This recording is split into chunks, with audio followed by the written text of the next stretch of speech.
warahmatullahi wabarakatuh. Waalaikumsalam warahmatullahi wabarakatuh. Yang saya hormati Pak Ali, beliau adalah sahabat saya Bapak Ibu ya. Saya Sanawiyah 11 Agam dan Bapak Ibu semua, selamat datang di Madrasah dan Sekolah Islam Pembangunan. Mungkin perlu saya perkenalkan, ini Pak Jenal, beliau adalah Kepala Sekolah Madrasah Sanawiyah Pembangunan. Ini Pak Aksol, tadi Pak Sandi berubah. Pak Aksol, Wakil Kepala Sekolah Bidang Kesiswaan. Ada Pak Fajar, beliau Wakil Kepala Sekolah Bidang Kurikulum. Ada Pak Sandi, beliau sebagai Kepala Perpustakaan. Dan teman-teman tim Humas, ada Pak Umam, ini Kepala Humas di Madrasah dan Sekolah Islam Pembangunan. Saya sendiri Pak Jamal, selaku perwakilan dari yayasan. Jadi Pak Ali, sekarang saya di yayasan di Direktorat Sosial dan Keagamaan. Jadi kalau kemarin kan di pendidikan ya, jadi ada restorasi kurikulum restorasi struktur di yayasan. Sekarang saya jadi pengurus yayasan di Direktorat Sosial dan Keagamaan. Tapi tetap Pak Ali, saya sebagai guru, karena saya PNS-nya adalah guru, jadi tidak boleh meninggalkan khitah saya seorang guru ya Bapak Ibu ya. Jadi sekedar informasi, jadi yang pertama selamat datang, yang kedua Madrasah dan Sekolah Islam Pembangunan, alhamdulillah kita terdiri dari tingkat TK Islam Pembangunan, ada SD Islam Pembangunan. Cuma memang TK dan SD Islam Pembangunan ini letaknya bukan di sini. Ada sekitar 5 sampai 7 kilo ya dari sini. Adanya di daerah Pamulang, tapi masuknya tidak DKI, masuknya di Tangerang Selatan atau Banten provinsinya. Yang kedua, di sini memang sudah lama. Ini ada Madrasah Ibtidaiyah, Madrasah Sanawiyah yang dikepalai oleh Pak Jenal. Yang berikutnya ada Madrasah Aliyah.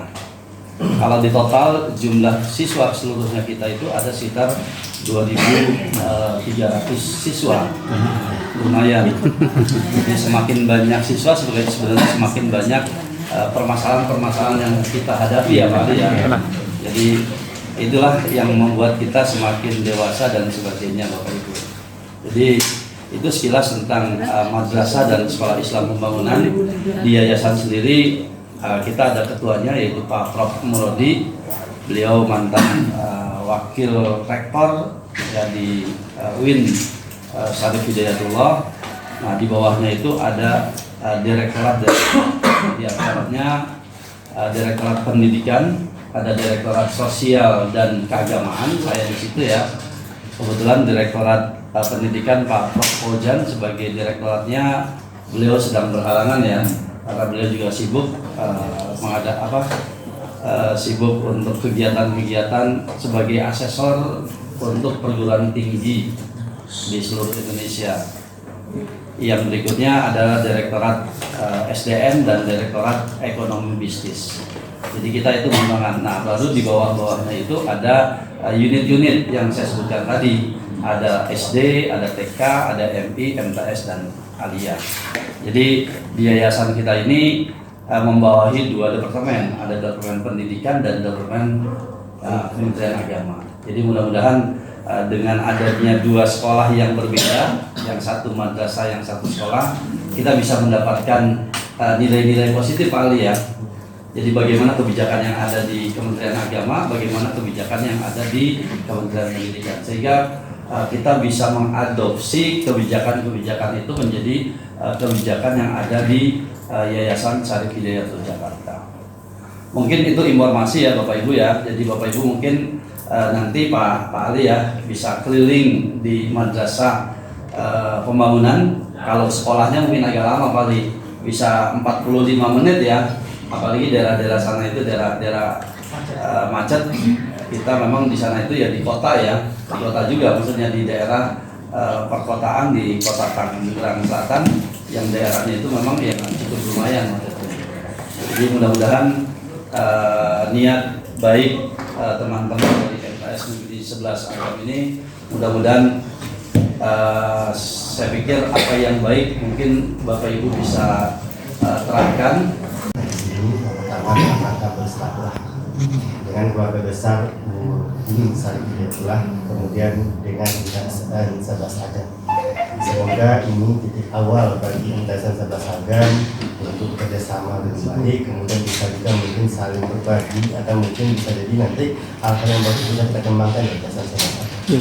Kemudian salam terusannya kita ajarkan bagi kita yang punya Nabi Muhammad Sallallahu Alaihi Wasallam. Bapak Ibu yang dirahmati Allah Subhanahu Wa Taala, kegiatan ini yang melatar belakangi kenapa sih kita pilih PS pembangunan Sarif Hidayatullah. Yang pertama, melihat dari kapasitas dari dulu direkturnya. Karena dengan Bapak Jamal ini kebetulan kita sama ya di struktur kemarin beberapa kali, kemudian sejak tahun 2021. Maka kalau kita sering di rumah TK-nya dia lah akarnya. Kemudian di kebetulan jadi ketua Ikatan Guru Indonesia di DKI Jakarta. Kemudian juga mungkin maka kita ambil pilihan kita ke MTS pembangunan Sarif Hidayatullah.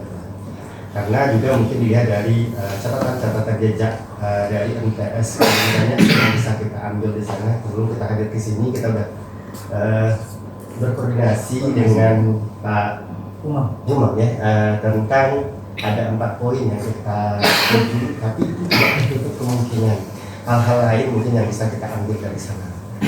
Tapi sebelumnya Bapak Ibu kita kita perkenalkan ada kita semuanya dari Sumatera Barat berjumlah sebanyak 20 orang.